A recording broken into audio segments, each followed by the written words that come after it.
श्री गजानन विजय ग्रंथ अध्याय 17 प्रारंभ. श्री गणेशाय नमः. जय जयाजी महामंगला, जय जयाजी भक्तपाला, जय जयाजी तमाल नीला, पतित पावन नरहरे. हिरण्य कश्यपू महाक्रूर, सज्जनांचा शत्रू थोर, तयांचे तू फाडून दुदर, मरण त्यांचे साधिले. प्रल्हाद रक्षण्यासाठी तू जन्मला स्तंभापोटी, रूप अनुपम जगजेठी, धारण ते करून दात दाढा भयंकर, आयाळ रुढे मानेवर, नेत्र जेवी खंदिरागार, ब्रह्मांड जाळू पाहती. त्या भयंकर रूपाची भीती नसे भक्तासाची, पिले जेवी वाघिणीची, अंगावर खेळती तिच्या. तुम्हा पाहून देवराया लक्ष्मी न धजे पुढे यावया, ऐशा स्थितीत लागल्या पाया. भक्त तुझा मनरहरी, तू भक्तवत्सल लक्ष्मीकांत, ऐसे सांगत आले संत. पुरविशी भक्त मनोरथ, नाही न त्यासी मनसी कदा. त्या आपुल्या बिंद्र जागा आता ऋषिकेशी, दास गणू लागला पायासी. अभय असू दे पांडुरंगा, गजाननाचे परम भक्त होते काही अकोल्यात, तयांची या सदना प्रत हमेशा यावे समर्थांनी. चापड गावचे बापू कृष्ण खटाळू, शेटांचे कुटुंब जाण, गोंडूलालाचा नंदन, बच्चूलाल राम ज्यांचे, जिजीबाई पंडित आणि कळी होते बहुत. त्यांची नावे तुम्हा प्रत किती सांगू विबुध हो. एकेवेळी अकोल्यात आले गजानन स्वामी समर्थ, खटाऊच्या गिरणीत मुक्काम त्यांनी ठेविला. एक भक्त मलकापुरी, विष्णू सा नामे निर्धारी, त्यांच्या वाटले अंतरी, समर्थ आणावे मलकापुरी. त्यांनी आमंत्रणाचा वशिला भास्कराच्या द्वारे लाविला. हाच भास्कर होता झाला समाधिस्थ अडगावी, तो त्या वेळी होता जवळ, करी कारभार अंगे सकळ. विष्णू साला होते बळ, याच भास्कर पाटलाची. भास्कर म्हणे मलकापुरी, चला समर्था लवकरी, भक्त विष्णू सांच्या घरी बोलावण्यास आला होतो. मनोरथ येथील भक्तांचे तुम्ही पुरविले असती साचे, आता मलकापुरीचे लोक वाट पाहती. तै समर्थ म्हणाले भास्करा, सध्याच मी मलकापुरा येत नाही जाण खरा. तू आग्रह करू नको, फार आग्रह करशील तरी फजित पावशील. याचा विचार करी खोल, मी न बोललो काहीतरी. दोरीसी दिधल्या फार तान, ती मध्येच तुटतेस से जाण. मी न हलणार येथून, तू या फंदात पडू नको. भास्कर बोले त्यावरी, काही असो मलकापुरी, चला विष्णू सांचे घरी. हीच विनंती गुरुराया, मी तुमचा लाडका, मसी धक्का देऊ नका. मी भरवसा दिला देखा, ह्यांच्या तुम्हा घेऊन येण्याचा. ती प्रतिज्ञा माझी पुरी तुम्ही करावी आज खरी. चला आता स्टेशनावरी गाडीत बसावया कारणी. ऐसा आग्रह करून घेऊन आला गजानन मलकापुराला कारण. न्यावयासे श्रोते हो भास्कराने विनवणी, स्टेशन मास्तरा केली करोनी. 12 जणांचा डबा त्यांनी खाली करविला संतास्तव. महाराज तैसेच बैसले, ते न काही बोलले, जागेवरून नाही उठले. गाडी सुटेपर्यंत तो गाडी सुटण्याचा घंटा झाला अखेरचा. डोळा चुकवून भास्करांचा लीला केली ऐशा रीती. जो डबा मोकळा केला तो त्यांनी सोडून दिला. योगीराज जाऊन शिरला बायकांच्या डब्यामध्ये. आधीच मूर्ती दिगंबर, स्त्रिया घाबरल्या असती फार. त्यांनी वर्दी अखेर दिली असे पोलिसाला. पोलिसांचा अधिकारी तेथे आला सत्वरी. महाराजांना धरून करी खाली उडू लागला. अरे वेड्या नंगा पीरा, अक्कल कैसी तुझना जरा. बायकांच्या डब्यात खरा येऊन कैसा बसलास. हिसडा देऊन त्याच्या हाता तेथेच बैसले तत्वता. अधिकाऱ्यांची भीती चित्ता मुडीन त्यांच्या वाटली. मग तो अधिकारी भला स्टेशन मास्तराकडे गेला, म्हणे डब्यापाशी आता चला. बायकांच्या माझा सवे दोघे डब्याजवळ आले. तो मास्तरांनी पाहिले योगीराज बसलेले बायकांच्या डब्यात. मास्तर पोलिसांच्या अधिकाऱ्याला ऐशा रीती बोलला, तुम्ही जाऊ द्यावे याला, याच डब्यात बसून. हा आहे संत थोर, चालता बोलता ईश्वर, याच्या हाती न होणार गुन्हा तो केव्हाही. ते ऐकून अधिकारी बोलला झाला ऐशा परी. मी दिली आहे तार खरी ये विषयी वरिष्ठाला. आता माझा हातात काही न राहिले यत्किंचित. मी वर्दी दिली तुम्हा प्रत, तुम्ही वाटेल ते करा. स्टेशन मास्तरांनी आपली टोपी काढून बहु आदर दाखवून विनंती केली. महाराजा तुम्ही खाली उतरावे, माझे एवढे ऐकावे, कायद्याचे आणावे प्रयोजन आपुल्या मानसी. महाराज उतरले खालती, पुढे खटला भरला त्यांचे वरती. कायद्याप्रमाणे निश्चिती जठार साहेबासमोर त्यांनी फिर्याद घेतली. त्याची तारीख नेमली शेगावावरती भली. चौकशीची श्रोते हो बापू साहेब जठार आले शेगावाच्या वर. डाक बंगल्यात झाले स्थिर, करण्या चौकशी खटल्याची. व्यंकटराव देसाई अकोल्याचे होते पाही, तेही आले त्या ठाई काही कामानिमित्त. महाराजांच्या खटल्याची गावी पुकार झाली साची, म्हणून मंडळी शेगावाची फार मिळाली बंगल्यावर. ते देसाई म्हणती जठारास, आज कोणता खटला विशेष तुम्हा पुढे आहे खास, म्हणून मिळाले लोक हे. जठार म्हणाले त्या ते याचे कारण तुम्हा ते कैसे न कळले वाटते, हेच मला आश्चर्य. तुमचे स्वामी गजानन नंगे फिरती म्हणून पोलिसांनी भरून हा खटला पाठविला. त्या खटल्याची चौकशी होणार आहे आज दिवशी, म्हणून वाटते ऐसे मशी लोक हे जमले असावेत. हे एकता भाषण व्यंकटराव झाले खिन्न, बोलते झाले कर जोडून. खटला हा न चालवावा श्री गजानन साधूची, योग्यता आहे थोरसाची. ती मूर्ती जग भगवंताची आहे पहा प्रत्यक्ष. तो विदेही पुरुष जाना, बंधन त्याच्याला कशाचे ना. तो योग्यांचा योगी राणा, वंदनीय अवघ्यांती. खटला भरला हीच केली पोलिसांनी चूक भली, ती पाहिजे दुरुस्त झाली आज आपुल्या कराने. जठार म्हणती वकिलाला, तुम्ही जाणता हा कायद्याला, याचा पाहिजे होता केला विचार. तो पोलिसांनी कारकुना म्हणती बोलावणे, धाडा गजानना कारणे. ते ऐकून एक त्याने जवान पोलीस पाठविला. तो येऊन समर्थासी म्हणे, चला आता कचेरीशी. अधिकाऱ्याने तुम्हासी मज धाडिले बोलावया, बऱ्या बोलाने चलावे. फजिती ना करून घ्यावे, ना तरी मला लागेल न्यावे. तुमच्या हाता धरून तैवदले गजानन, आम्ही न उठू येथून. तुझे पाहतो शिपाई पण, ए धरी माझ्या करा. शिपायाचा हात धरिला तो ना सुटेरी किमपी, त्याला रक्तप्रवाह बंद झाला. त्या दाबाच्या योगाने हातासी लागली कळ, जीव झाला व्याकुळ, करू लागला तळमळ. शिपाई तो त्याच ठाई, शिपायासी वेळ झाला म्हणून पाठविले वकिलाला. त्या व्यंकटराव देसायाला समर्थासी आणावया. जठार म्हणती तुम्ही जावे, समर्थासी घेऊन यावे. लोकांसी न जमू द्यावे, बंगल्याच्या भोवती निरर्थक. इतक्यात काला समाचार पोलिसांचा धरला कर, बसविला एका जागेवर महाराजांनी सहज लिहिले. मग देसाई तेथे आले, त्यांच्या भक्तांशी बोलले. यावेळी नेसविले पाहिजे समर्था धोतर, ऐसा सल्ला मिळता क्षणी धोतर नेसविले. भक्तांनी ते टाकिले सोडोनी, समर्थांनी रस्त्यात गेले नांगवे कचेरीत. सवे होता भास्कर शिष्य, जठारांनी पाहता त्यास दिली खुर्ची बसावया. या महाराज बसा येथे, तुम्ही नांगवे गावात का फिरता सदोदित, हे काही बरे नव्हे. नांगवे फिरणे हाच गुन्हा कायद्याने ठरविला जाना, म्हणून विनंती आपणा द्याये सोडून नंगेपण. ऐसे जठारांचे भाषण घेतले स्वामींनी ऐकून, आणि केले हास्यवदन. उत्तर त्यासी धावया, तुला काय करणे यासी. चिलीम भरावी व्यंगेसी, उगीच नसत्या गोष्टीसी महत्व न यावे निरर्थक. ते एकता भाषण जठार गेले विरघळून, जनरीतीचे याला भान मुळीच नाही राहिले. हा वृषभदेव भागवतीचा, किंवा शुक्राचार्यसाचा, किंवा वामदेवाचा हा दुसरा अवतार.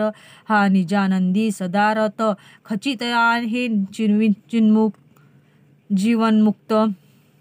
नये लाविता या प्रथ गुन्हा विचारी केव्हाही. जैवी अग्नीचा अग्निपणा, अग्नी सोडित नसे जाना. परी अग्निहोत्रांना कुंडात ठेवणे भाग त्यासी. अग्निदेव म्हणून ठेविल्या कुंडा वाचून, तो करील दग्धस सदन हा दोष त्याचा नसे. तैसे यांचे नांगवे पण आहे अग्नीचे समान. म्हणून याचा शिष्यगण आहे अपराधी विषयी. वस्त्ररूपी कुंडा ठाई जरी हा ठेविला असता पाही. तरी हरकत नव्हती काही, सर्वास सुखद होते ते.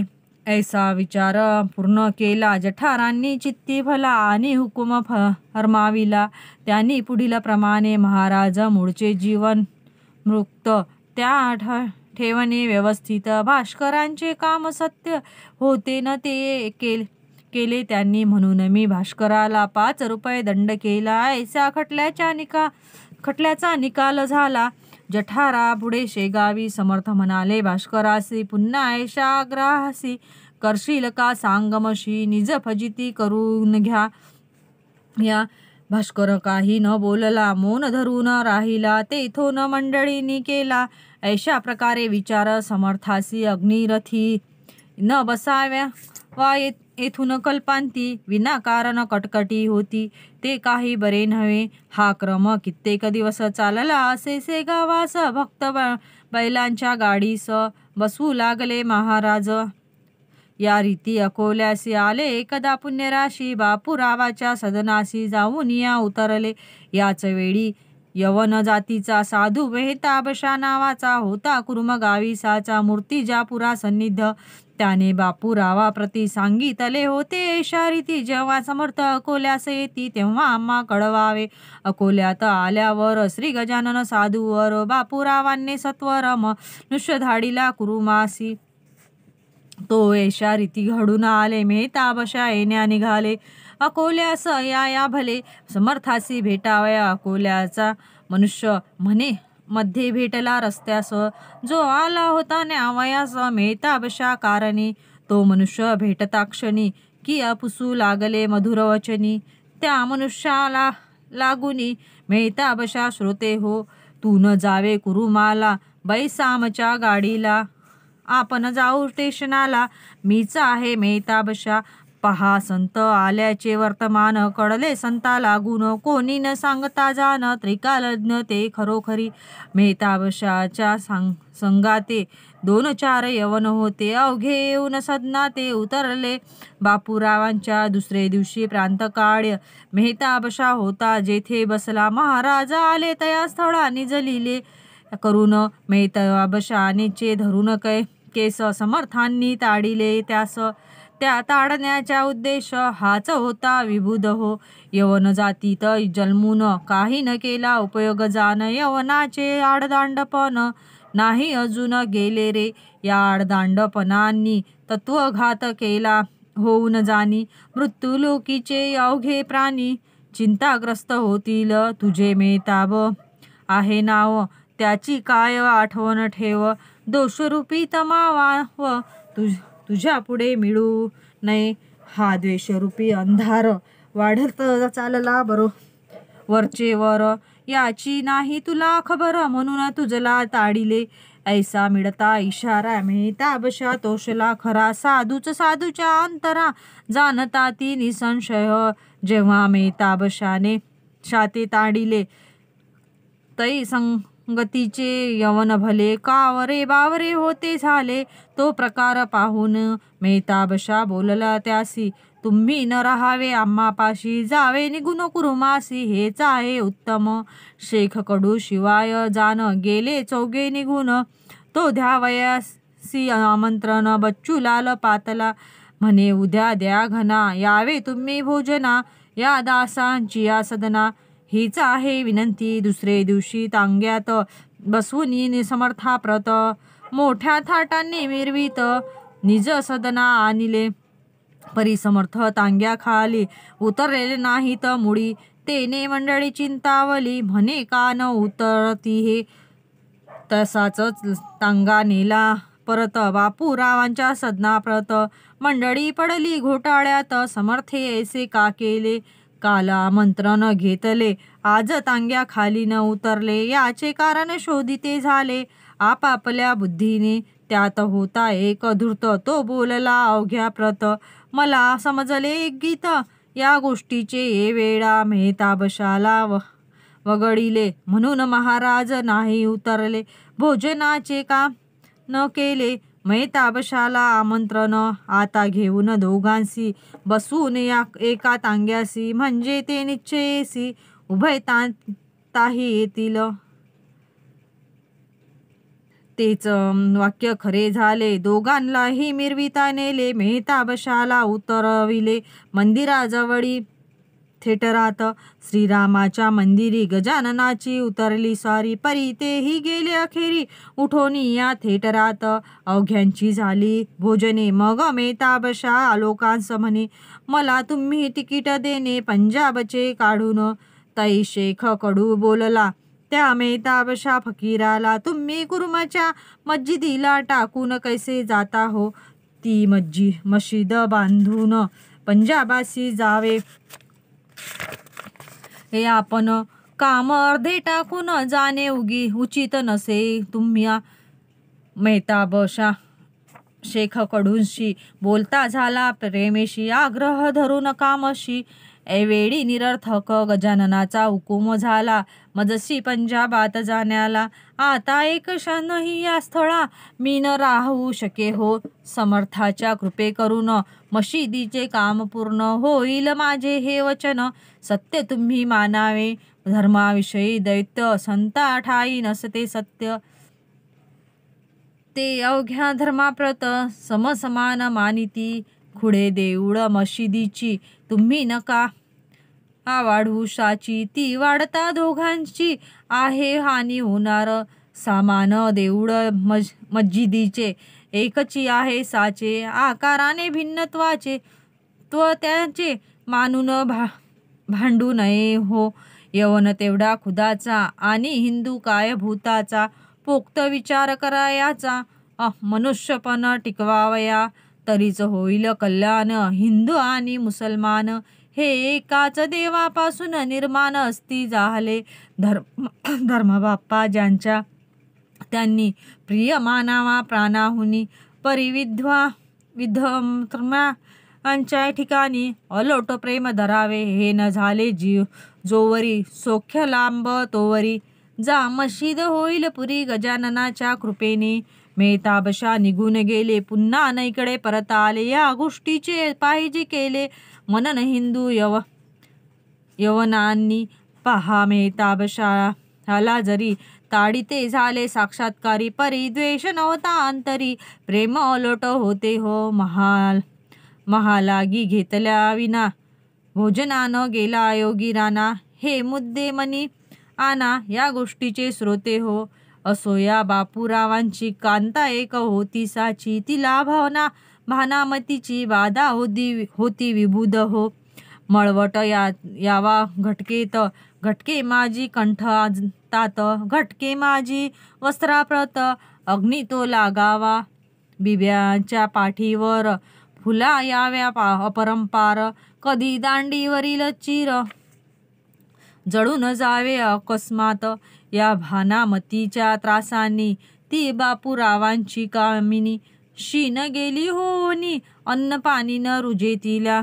भानामती काढण्याला बापूरावे जाणत्याला. जाणले बाहून अकोल्याला. परी न झाला उपयोग खर्चही झाला अतोनात. गुण न आला किंचित अखेर त्याने जोडिले हात. श्री गजानन स्वामीला महाराज माझ्या कुटुंबाला.